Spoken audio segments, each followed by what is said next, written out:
I'm from Miami. I've been in Georgia for about 5 years, and I've been going to fellowship for about 2.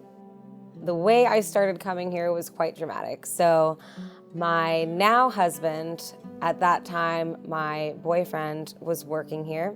I was on the way to the dance studio. It was a Sunday morning. It was raining, kind of hard. I was driving on I-285 and going underneath Spaghetti Junction. I hydroplaned and hit the sidewall of the highway. Thought they were still dust clearing from the airbags, but my engine had caught on fire.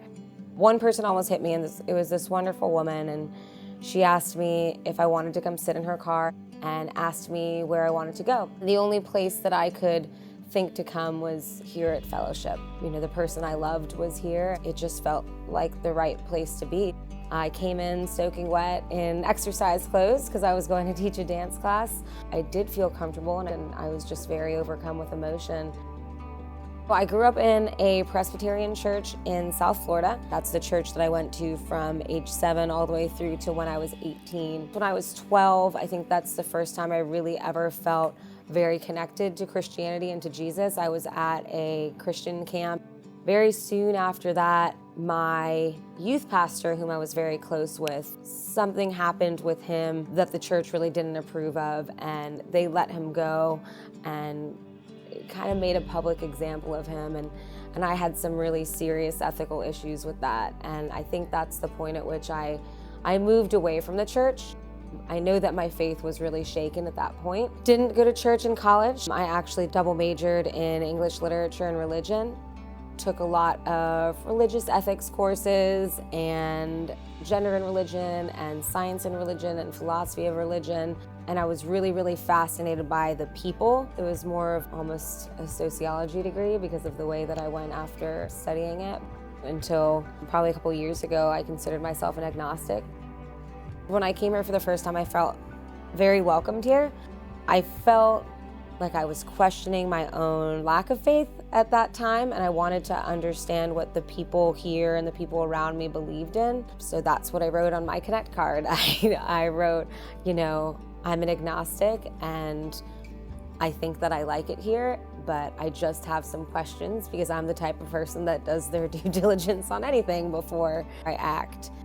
And one of the pastors reached out to me. He said, "So, have good news. I know you said you had questions. Let me introduce you to the people that run the Ask Your Questions small group." Right away, they were extremely welcoming, not just of me being here, but of whatever my belief system was at that time. The first time I went, the question was about hell. Everybody was speaking and participating and very openly and honestly talking about their thoughts and their qualms and their reasons. I just felt like I could speak very freely and honestly, and I had never experienced that at a church before. You know, where else would you come to talk about that? I know that a lot of people that I've been exposed to are so afraid of doubt and afraid of questioning, but I think ultimately it just makes your faith stronger. It certainly restored my faith in Christianity in that it was people having real conversations about hard things. I was really searching for something, and what I thought that thing was going back to school and feeding myself more academically.